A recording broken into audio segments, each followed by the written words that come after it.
Publigital, el podcast sobre innovación en la administración pública. Pues buenos días y bienvenidos a un nuevo capítulo de nuestro podcast Publigital. Hoy tenemos como invitado a Antonio Mateos, que dentro de las denostadas redes sociales de vez en cuando suceden cositas, suceden pequeños milagros, como es encontrarte a gente, a servidores públicos que trabajan muy bien lo suyo y que además lo comunican muy bien.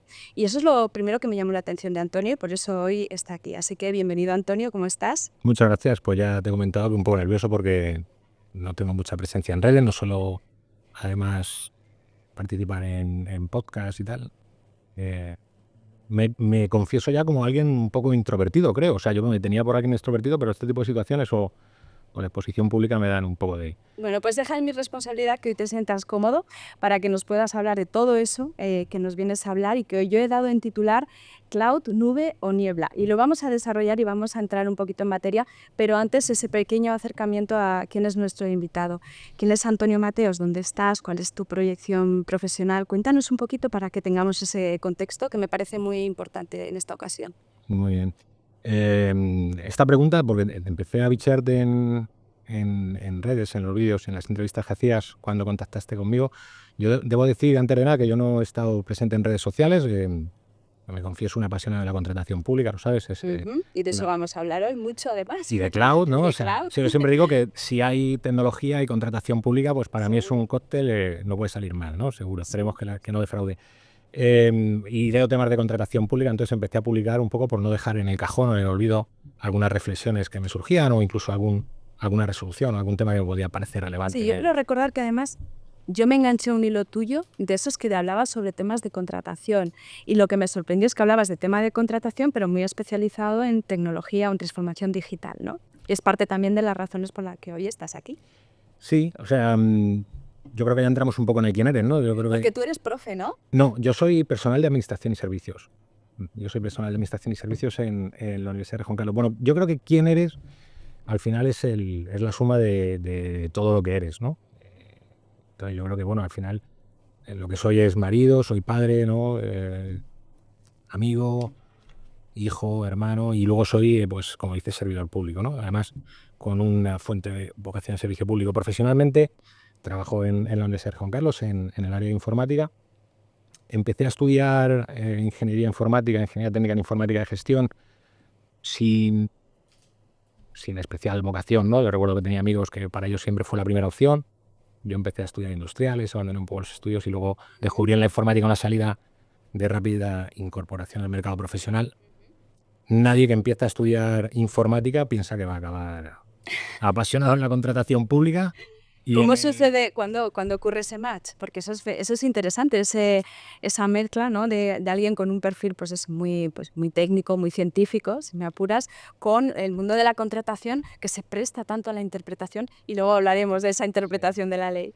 Al final en lo público, en la medida que el proyecto va creciendo, ¿no? va siendo necesario recurrir al operador económico, buscar la colaboración público-privada y comunicarte con el mercado y buscar soluciones dentro del marco legal, ¿no? Y el marco legal de la contratación pública pues es la ley de contratos del sector público. ¿Cuándo sucede? Pues yo siempre digo que yo llegué a la contratación de la mano de la tecnología, me apasiona, aunque no era una vocación así primigenia, ¿no? Pero me ha apasionado muchísimo la tecnología, sobre todo trabajar para el ciudadano, ¿no? Ver cómo podíamos ofrecer soluciones con tecnología a problemas que a lo mejor llevaban ahí mucho tiempo atascados, ¿no? Y entonces llego de la mano de la tecnología, llego a la contratación.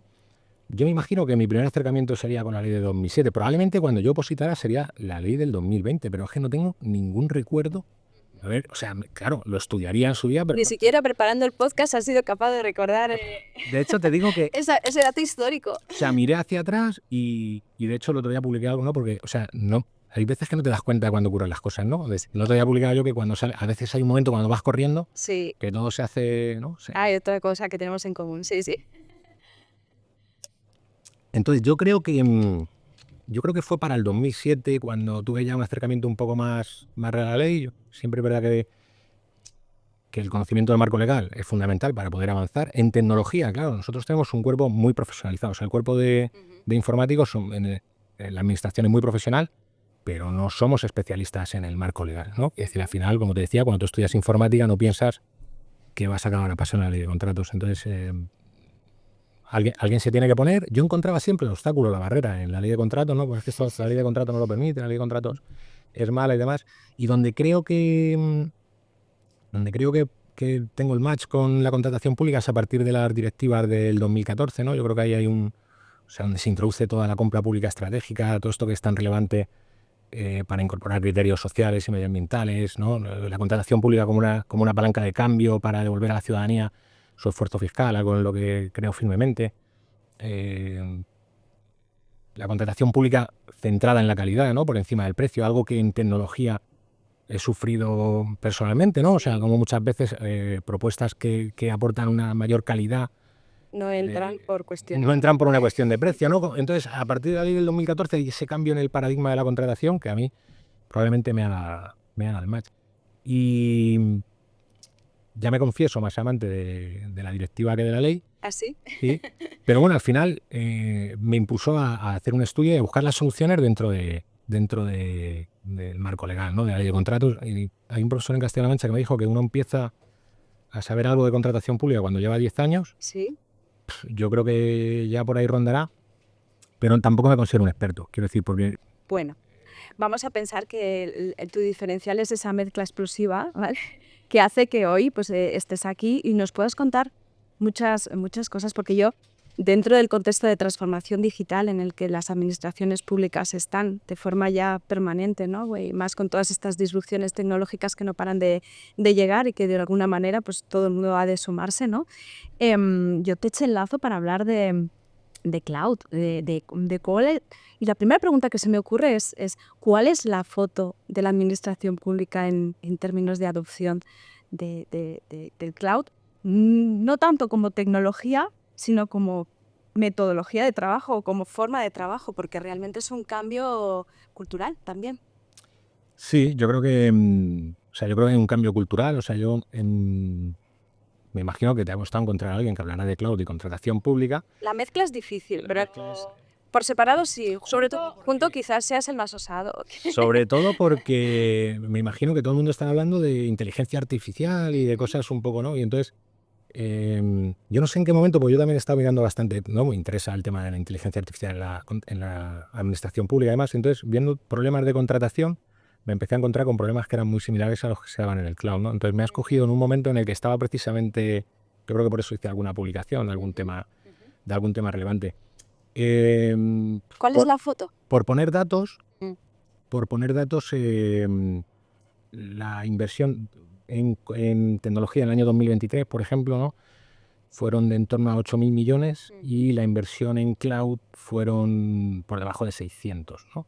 Muy poquito. Entonces es muy poquito, sobre todo si partimos del plan de digitalización de las administraciones públicas del año 21-25, que establece varias líneas de actuación, pero una de ellas es, le denomina entornos digitales líquidos, que a mí me gustaba mucho, ¿no? Porque siempre me evocaba eso de poder adaptarte, ¿no? Yo creo que un poco lo que busca la administración es un puesto que pueda adaptarse, que pueda favorecer el teletrabajo, que pueda avanzar hacia la legitimación digital, ¿no? Lo materializa en dos medidas concretas. Una de ellas es el puesto de trabajo del empleado público, ¿no? Y la otra precisamente son los servicios de infraestructuras cloud, ¿no? En el mismo plan se reconoce una inversión adicional de unos 2.600 millones de euros para ese periodo de tiempo. Y luego en el año 2022 se publica el plan estratégico de la nube del sector público, no sé exactamente cómo se llama, bueno, plan estratégico de Cloud 2022, pues precisamente para desarrollar un poco la medida del plan anterior y bueno, pues habla de cómo hay que favorecer las infraestructuras en cloud y demás, ¿no? Yo creo que la foto es insuficiente, ¿no? Abordaremos si quieres el porqué o cuáles pueden ser los obstáculos que nos estemos encontrando y me preocupa sobre todo en el ámbito local, ¿no? O sea, que fíjate, se da la paradoja de que además podrían ser organizaciones que podrían aprovechar más las ventajas que da el cloud. Yo creo que ha pasado a convertirse en una opción, a una necesidad casi urgente si queremos abordar proyectos más allá de del cloud, ¿no? Que yo creo que es la base solo en la que debemos de sustentar el cambio o la transformación digital de la administración, inteligencia artificial, etcétera, etcétera. Completamente de acuerdo. ¿Tú crees que puede haber ahí una escasa alfabetización o conocimiento de todas esas ventajas, de todos los beneficios que podría aportar, en este caso, a la administración local? ¿O es una falta de educación digital en general de la ciudadanía? También me contabas, además, que lo difícil que es explicarle a alguien mayor y qué es cloud, ¿no? ¿En qué consiste cloud? Y tienes una anécdota muy bonita, ¿nos la cuentas?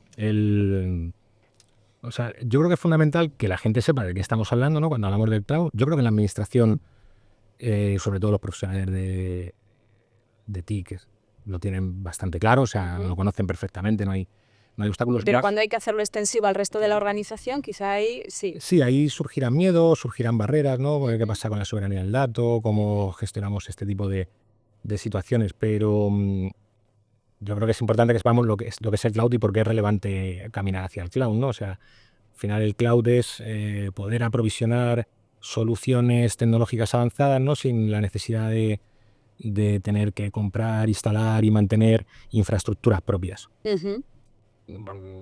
Si se lo tuviera que explicar, Resumidas, si se lo tuviera que explicar a alguien, claro.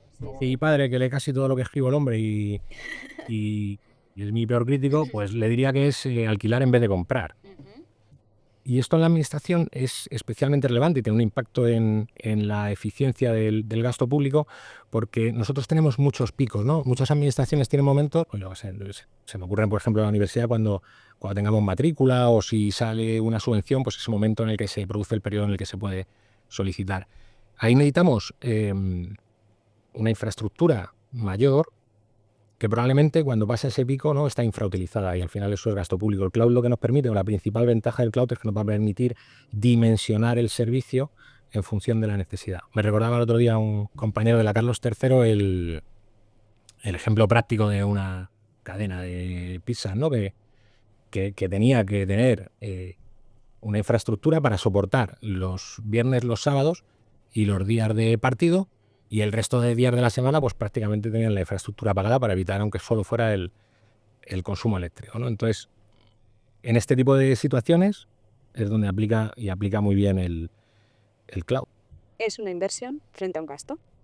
Es una inversión frente a un gasto. Si nos vamos a una Si lo reducimos a una foto económica, por ejemplo, sí. Sí, vamos. Evidentemente tenemos que mantener las infraestructuras que tenemos legacy, nuestros silos de datos y demás, y tenemos que mantener esas infraestructuras mientras planteamos el salto. O sea, al final, cuando venía para acá pensaba, no hay ninguna organización más grande que el Estado. O sea, no creo que ninguna empresa tenga más clientes que nosotros.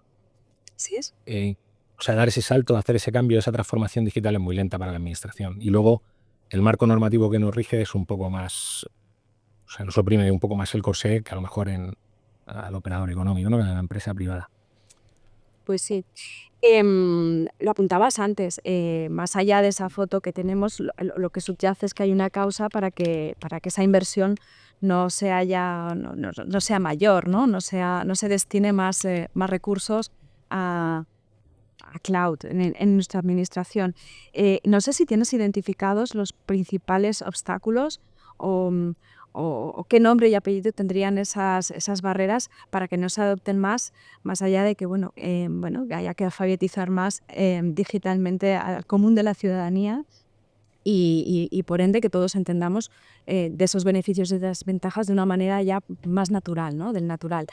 ¿Qué obstáculos y qué barreras desde tu posición, desde tu experiencia, desde tu conocimiento, tienes identificados como principales para que una administración no adopte de una vez por todas cloud? Es un cambio de paradigma, o sea, quiero decir, no es un cambio menor, y todos los cambios de este tipo son complicados, ¿no? O sea, primero porque necesita un respaldo institucional, quiero decir, más allá de que el personal técnico... ¿Hay resistencia cultural también, organizativa? Sí, seguro hay una resistencia al cambio, ¿no? Porque venimos de un modelo, son muy legacy, muy de tenerlo todo muy controlado, muy en nuestras instalaciones, nuestro dato está ahí y lo sentimos seguro por el mero hecho de que está ahí, ¿no? Y al final, pues, estamos proponiendo un cambio de modelo en el que implica, pues, delegar algunas de estas funciones y tampoco tenemos no tenemos perfiles profesionales, yo creo, muy especializados en cloud, ¿no? Aquí podríamos hablar, pero no es el objeto, ¿no?, de la dificultad de adquirir perfiles profesionales para la administración, Hombre, esto es importante porque son perfiles que son los que valorarían más positivamente dar el salto, quizá. y sobre todo perfiles de soporte. Quiero decir, yo creo que hace falta gente que tenga mucho conocimiento en este tipo de tecnologías para poder apoyar el avance. Lo que pasa es que la realidad de la administración es que incorporar esos perfiles profesionales pues puede ser más lento incluso que el cloud. En este caso yo creo que podría habernos dado tiempo, ¿no? Hay un dato por ahí que dice que en el 2013 se ejecutaron más aplicaciones en la nube que en local, que decir, han pasado 15 años, yo creo que ya estamos en un momento seguro, ¿no?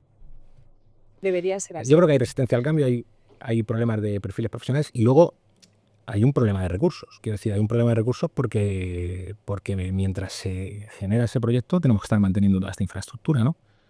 O sea que en todo caso ese salto a la nube tiene que ser garantista de que tú mientras estás haciendo ese cambio puedes seguir funcionando, puedes seguir operando con normalidad, ¿no? Sí, claro, por eso hay un momento ahí que yo creo que hay un problema de inversión, de infraestructura, de personal, Bueno, ahí estamos los proveedores, que precisamente lo que hacemos es acompañar en el tracto para que esas cosas no suceden y se encadene el proceso de una forma, pues eso, cómoda, ¿no? Sin fricción.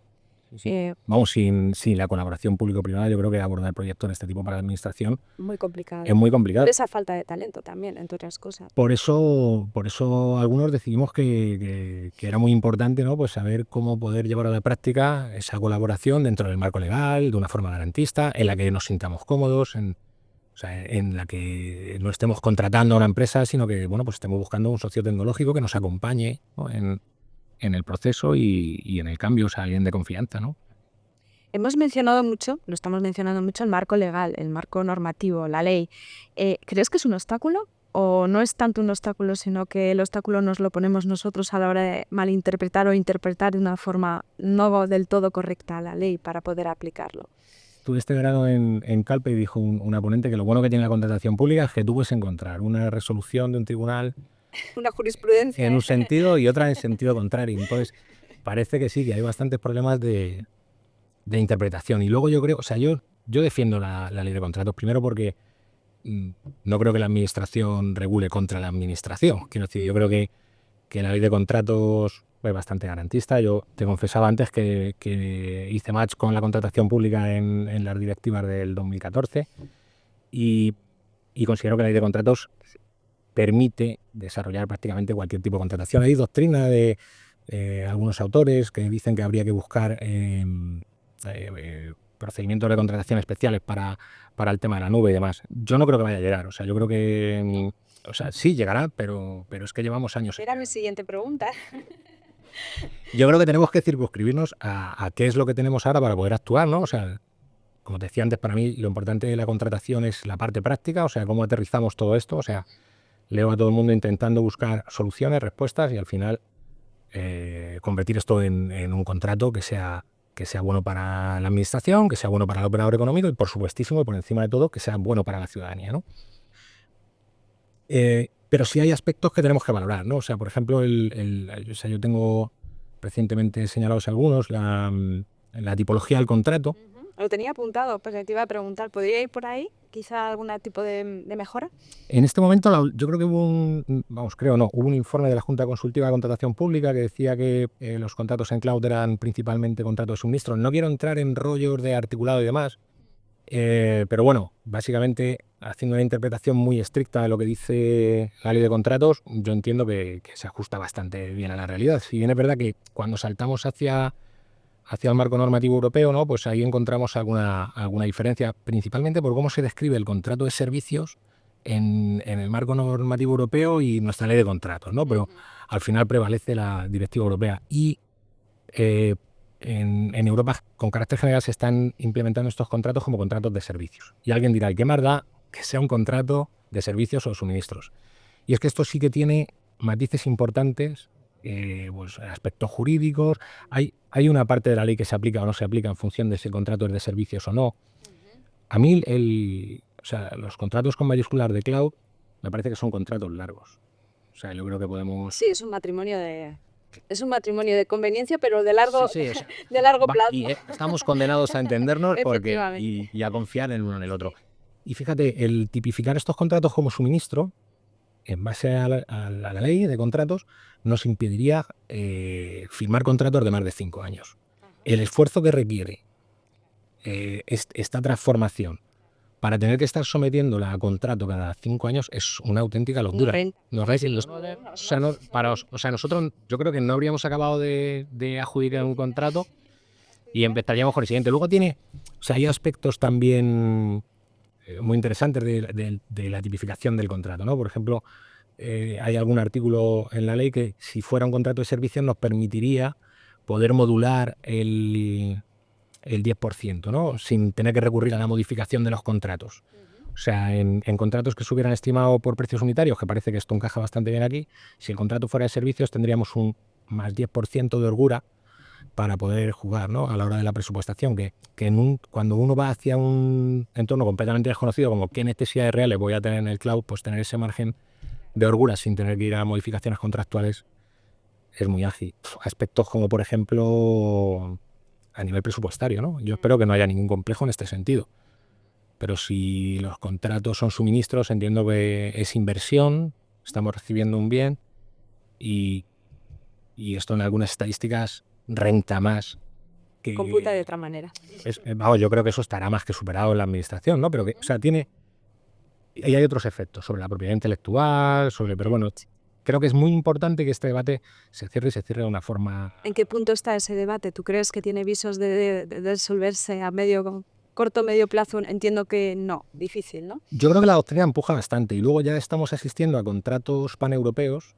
Hay referentes. Claro, que tienen lotes que aplican directamente en España y que están considerando como contratos de servicios. Luego, yo creo que si tuviera que redactar mañana un contrato de este tipo no tendría especial problema yo, personalmente, escribiendo el contrato, en calificarlo como servicios.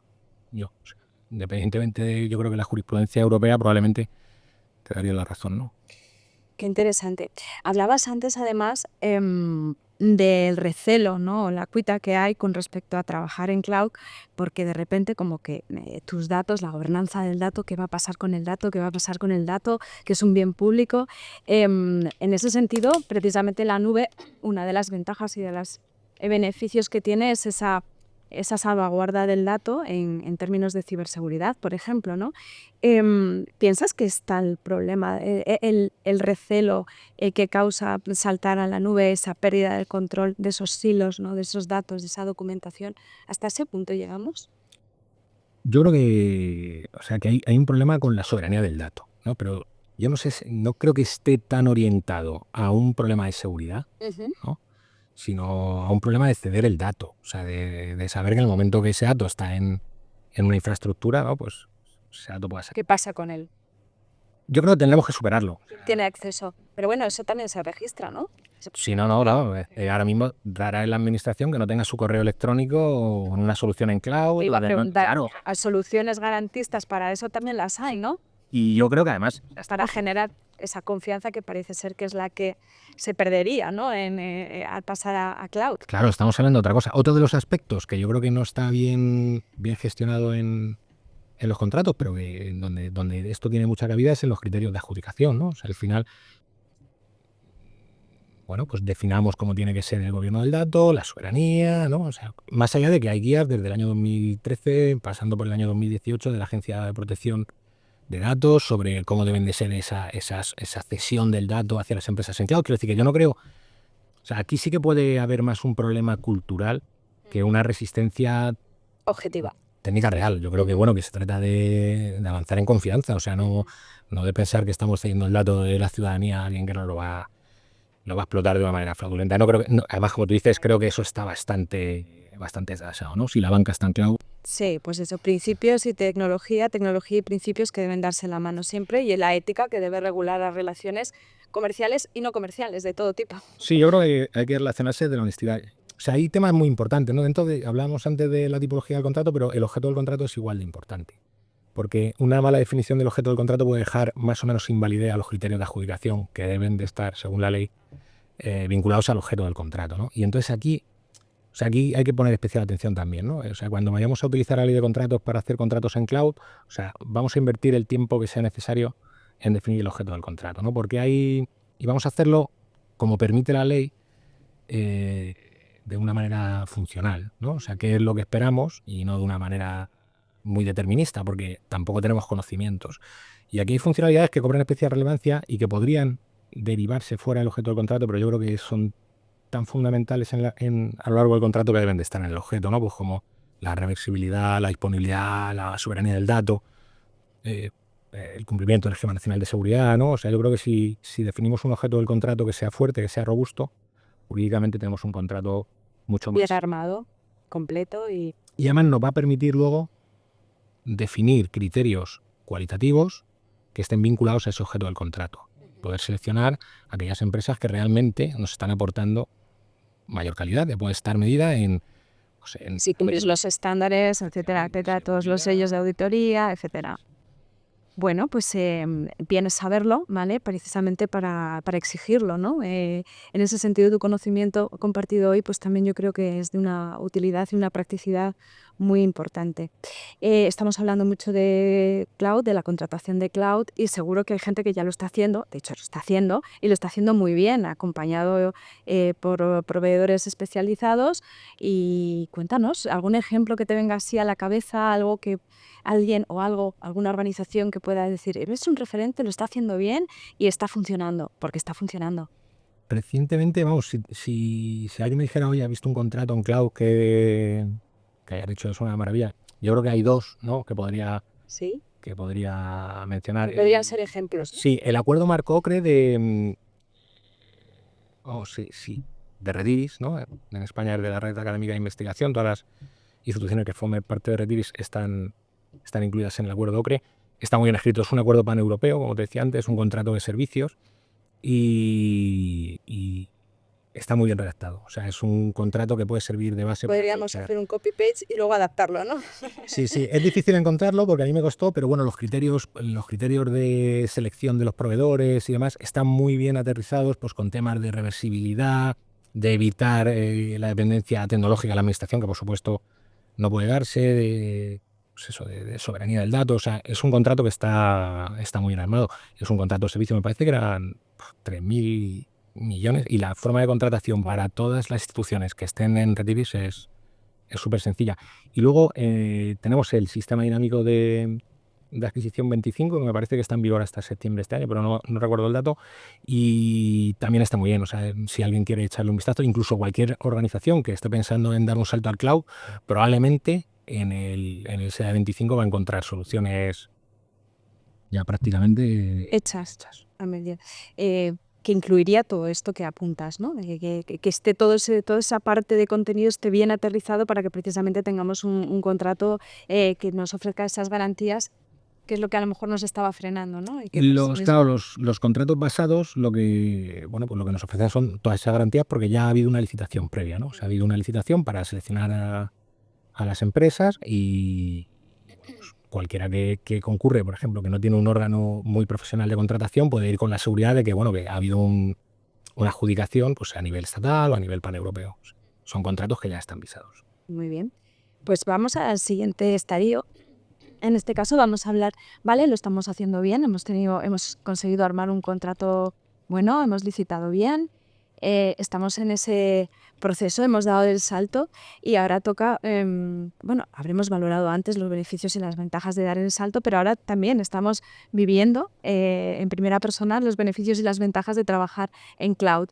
Si tuvieras que resumirlos de cara al ciudadano, pensando ya en el ciudadano y en el servicio público que dan las administraciones públicas, ¿qué ventajas o qué beneficios destacarías de trabajar en cloud? Bueno, yo creo que las ventajas son la ubicuidad, ¿no? La resiliencia, la disponibilidad de cara al ciudadano. Me preocupa, y ahora te preguntaré también de cara... Me preocupa mucho de cara a la administración, ¿no? Porque muchas veces hacemos el esfuerzo en digitalizar el procedimiento hacia afuera, ¿no? El front-end, y por lo que sea nos cuesta mucho el back office. El back office, exacto. Entonces yo creo que es fundamental también pensar en el cloud para el back office, ¿no? O sea, ¿Y en ese sentido el back office hay que revisar, hay que formar, hay que capacitar? O sea, yo lo que creo que hay que avanzar. O sea, al final hay que ver... ¿En qué línea? Hay que vencer la resistencia, pues básicamente la línea que dijan qué digan los planes estratégicos, ¿no? Quiero decir, nosotros somos funcionarios, servidores públicos, personas que desarrollamos una función para la sociedad, ¿no? Que discutíamos también el otro día. Sí. Las líneas las marcan los planes estratégicos. Quiero decir que... Y el plan estratégico dice que hay que avanzar hacia el cloud. Yo personalmente coincido en que es más eficiente y que incluso ya es un problema no de eficiencia, sino de eficacia, ¿no? O sea, la capacidad de poder prever un recurso de una forma inmediata que me ofrece el cloud no me la ofrece los sistemas tradicionales o legacy, ¿no? O sea que... Por ejemplo, una caída de un servidor. Hombre, yo creo que a nosotros se nos puede caer cualquier servidor, que tendremos sistemas de respaldo, probablemente están balanceados. Quiero decir, bueno, yo soy un profesional en sistemas, pero no nos ocurre, ¿no? El problema es cuánto, o sea, si nos compensa el coste de mantener esas infraestructuras duplicadas o no, ¿no? Sobre todo cuando las tenemos dimensionadas, como decíamos antes, para picos muy concretos, ¿no? O sea, yo creo que va un poco más allá, va de un cambio de paradigma en el que tenemos que empezar a pensar en deshacer esta estructura de silos y de datos aislados, ¿no? De hacer una transformación digital, pensar en el ciudadano, al final en el dato, y eso requiere una versatilidad distinta. Eso requiere que las administraciones, bueno, la consecuencia es también que entre las administraciones se hable, ¿no? Y se hable de una forma más eficaz, también eficiente de cara al ciudadano. Sí, por supuesto. O sea, Esa es otra de las ventajas, ¿no? Debería ser. Yo creo que muchas veces si sabes lo que no quieres en la vida, tienes la mitad de la vida resuelta, ¿no? Entonces yo muchas veces planteo al revés, ¿no? ¿Cuáles son las desventajas del cloud o qué ventajas me produce el modelo tradicional, ¿no? O sea, yo creo que los profesionales de informática saben perfectamente cuáles son las ventajas. Y luego estamos hablando de cloud, pero cuando hablamos de cloud no estamos hablando todo el rato de cloud público. Quiero decir, la administración tiene su cloud, tenemos un cloud privado, quiero decir, o sea que muchas veces estos problemas de soberanía del dato se pueden resolver también por esa vía. Es decir, la administración tiene su propio cloud. Cuando damos el salto a cloud, ¿podemos seguir estar hablando de innovación o ya no estamos en ese punto? Estamos ya en ese punto. Yo creo que innovación no está. Esta pregunta te la tenía que hacer, porque claro, en términos marketingianos, hablar de cloud, yo lo sigo viendo muy vinculado siempre a innovamos, estamos en cloud. Hay que deshacer ese nudo, ¿no? Yo creo que ya ese episodio pasó, ¿no? En el 2013 podía ser una moda, en el 2025 casi es una necesidad. O sea, si queremos ir hacia avanzar en eficiencia y eficacia, es una necesidad. De todas formas, en la administración es muy difícil. Primero porque la administración es muy grande y segundo por lo que comentamos, ¿no? Porque el marco legal, el nivel de garantías que tenemos que ofrecer. O sea, no hay nada por encima del interés del ciudadano. Esto no es discutible para ningún servidor público, ¿no? Entonces, cuando uno da un salto de este tipo, lo tiene que dar con todas las garantías. Yo creo que eso también retrasa mucho. Y partiendo de esa base de que ya no estamos innovando, ¿qué recomendación le daría Antonio Mateos a una administración local que esté pensando en migrar a cloud? ¿De qué tendría que pertrecharse? Pues yo creo que, yo le recomendaría que fuera a los medios de racionalización, ¿no? O sea, los acuerdos basados, al SDA, que se lo lean bien, que vean. Pero por encima de todo, lo que creo que hay que hacer es acudir al mercado. O sea, creo que hay que acudir al mercado. Digo mercado porque es como se recoge en la ley, con las consultas preliminares del mercado, ¿no? Pero yo creo que lo que tiene que hacer una administración que quiera abordar el cambio del cloud, pues es empezar un procedimiento de contratación, porque no va a poder hacerlo de otra manera, y que empiece por de la forma más natural, que probablemente si es una administración local y no tiene un modelo muy profesional, pues empezará por publicar una consulta preliminar en la que pueda trasladar a los operadores económicos cuáles son sus objetivos, qué es lo que pretende, qué es lo que busca, ¿no? En términos de eficiencia, en términos de servicio a la ciudadanía, en los términos que se sienta cómodo expresándolo en la consulta preliminar y que espere esa colaboración público-privada, ¿no? Que siempre hablamos, o sea, que el operador económico... En ese punto, ¿cómo valoras el actor privado en relación con, pues eso, con el servicio que prestamos a las administraciones públicas? ¿Seguimos siendo necesarios? ¿Somos aliados estratégicos? ¿Tecnológicos? Para mí sois aliados estratégicos y tecnológicos, ¿no? O sea, pero si uno mira las cifras, el otro día no sé qué informe leía, pero creo que en los últimos, o sea, la curva, no quiero entrar en cifras porque no la recuerdo, pero la curva de crecimiento de inversión en servicios, en TIC, es exponencial, ¿no? Quiero decir, yo creo que también es cierto que el crecimiento en servicios TIC es exponencial. Si no creces en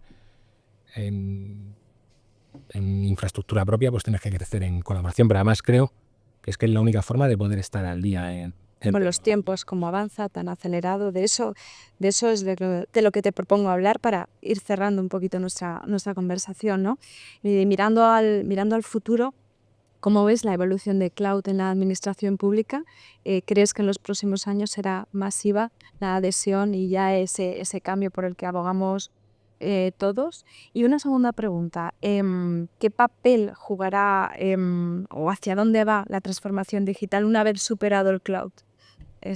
¿Son dos preguntas en una o vamos por partes, como tú lo veas, o te sientas más cómodo? La primera, ¿eres optimista? ¿Eres positivo con respecto Soy muy optimista al siempre proceso en relación de adopción de cloud por parte de nuestras administraciones? Soy súper fan de la administración, o sea, estoy seguro que vamos a llegar. O sea, también estoy seguro que si no hemos llegado es porque no se ha podido. O sea, pero estoy seguro que si queremos crecer, y contestando un poco a la segunda pregunta, ¿no? O sea, hacia la siguiente pantalla, hacia el siguiente nivel, pues es que el cloud es una de las piezas que es necesario. O sea, tenemos que empezar a desprendernos de ese coste en hardware, ¿no? Y empezar a hacer inversión en cloud, porque es lo que nos va a dotar de infraestructuras versátiles, líquidas, ¿no? Que es lo que dice el plan, que nos permitan ir a soluciones, pues eso, donde podamos poner al ciudadano en el centro, el dato, y ofrecer servicios, y los servicios digitales que demanda la ciudadanía, ¿no? O sea, a 2 clics de pantalla de teléfono. Tiene que ir paralelo al discurrir y al evolucionar de la sociedad y de lo que la sociedad necesita, ¿no? Vamos a llegar tarde, seguro. Vamos a llegar tarde, porque yo siempre digo lo mismo, ¿no? Si puede uno comprar un billete de avión y hay algún trámite todavía que cuesta mucho. Bueno, yo espero que con ejercicios de comunicación como el que hoy nos ha entretenido tanto, ¿vale? Con este compartir de conocimientos y este lanzar ese desideratum de dónde nos queremos ver en corto, medio y largo plazo, contribuya a que se haga más real, ¿no? De lo que se habla al final, pues no se olvida o cuesta más olvidarse, ¿no? Te pediría, Antonio, para cerrar, una última reflexión que nos quieras dejar a mí y a los oyentes de Publigital. Pues por hacer un resumen de lo que hablábamos, ¿no? de lo que me gustaría decir. Yo te decía al principio que siempre que voy a un sitio voy por algo, ¿no? Ya tenemos una edad como para hacer las cosas con un sentido. Yo tardé tiempo en descubrir mi vocación de servicio público. Creo que si esto fuera un videojuego y tuviera que elegir 2 habilidades, serían la contratación pública y la tecnología, ¿no? Porque creo firmemente que son las 2 palancas en este momento que pueden ayudarnos a transformar los servicios públicos y a ofrecer servicios públicos de calidad a la ciudadanía, ¿no? Entonces, un poco este era el motivo que me ha traído aquí, ¿no? A intentar poner de manifiesto esto, ¿no? Y bueno, pues que pensemos en lo necesario que es esa inversión en tecnología, profesionalizar a nuestros cuerpos de informáticos, invertir en personal, invertir en talento, invertir en formación, en contratación pública y buscar contextos que nos permitan crecer en colaboración con los operadores económicos, ¿no? Porque, como te decía, una de las cosas que me llamó la atención, ¿no? Y que al final me hizo decidirme por venir a charlar contigo es que a veces encuentras en redes personas con la misma vocación de servicio público que tú. Lo que pasa es que no tienen la suerte de poder dedicar su vida profesional a ello, ¿no? Entonces, pues con ese resumen tan completo vamos a dar por terminada hoy nuestra conversación. No sin antes agradecerte muchísimo. He estado muy feliz, muy contenta de tenerte hoy en la casa y de que compartas ese conocimiento que yo creo que además va a ser de gran utilidad para muchos de nuestros oyentes. Que nada, que te esperamos seguramente dentro de unos meses para repetir. Hablaremos de otros temas y en todo caso quedas emplazado para algún evento sobre cloud que haremos este próximo otoño. Así que muchísimas gracias, Antonio Mateos, y bienvenido siempre a Bergelebro. Muchas gracias, Sofía, por la invitación. Publigital, el podcast sobre innovación en la administración pública.